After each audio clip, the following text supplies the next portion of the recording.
اهلا اهلا. تعالوا اقول لكم على احلى طريقه لكيكه شوكولاته ممكن تاكلوها وممكن تعملوها في البيت.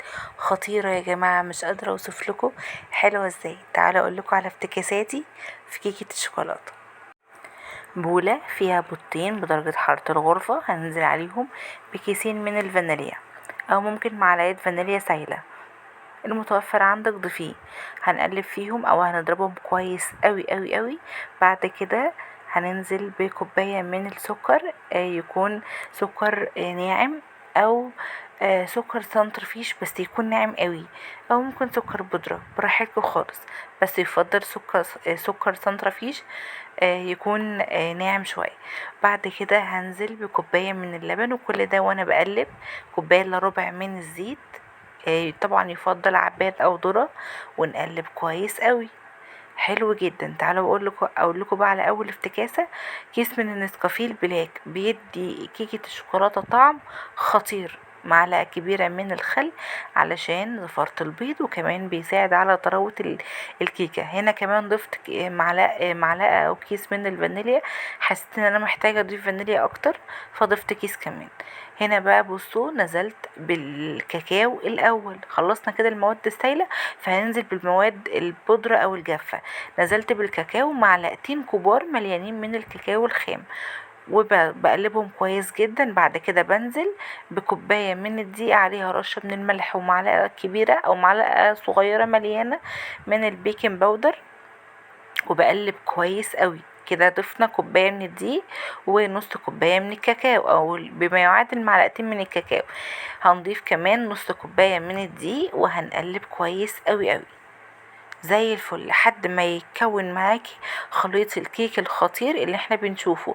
لو حسيتيه خفيف ضيفي فيه معلقه واحده بس من الدقيق. بس عموما الكيكه دي بالمقادير دي خدت بالظبط معايا كوبايه ونص من الدقيق ونص كوبايه من الكاكاو، وكانت ظابطه وزي الفل، زي الفل جدا.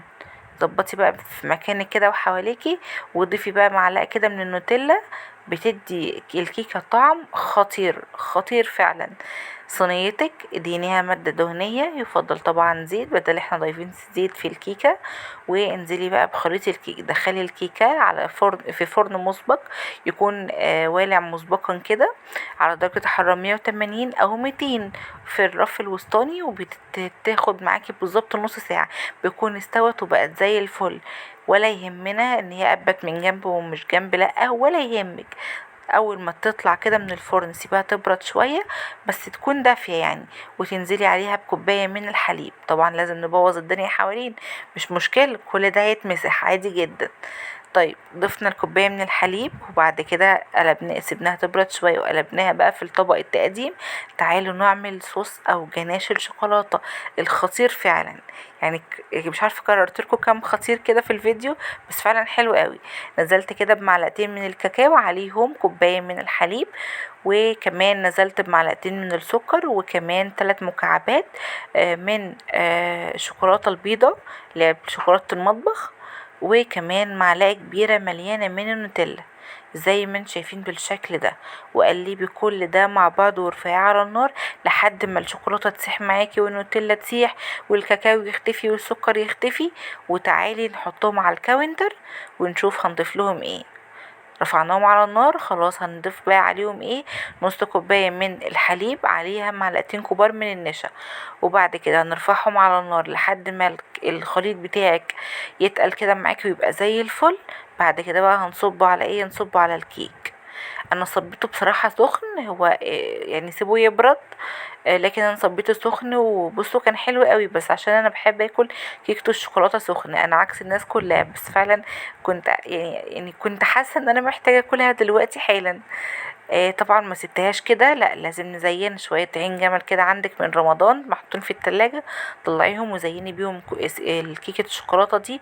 وعايزة اقول لكم عملنا احلى كيكة شوكولاتة. عين الجمل بيليق جدا جدا مع الشوكولاتة، والنسكافيه البلاك اللي احنا هضفناه مع الشوكولاتة او مع الكيكة بيدي نكهة حلوة قوي. جربوا الطريقة دي وان شاء الله تعجبكم جدا. انا مستنية رأيكم وتجاربكم على الكيكة. اشوفكم على خير في رعاية الله. مع الف سلامة.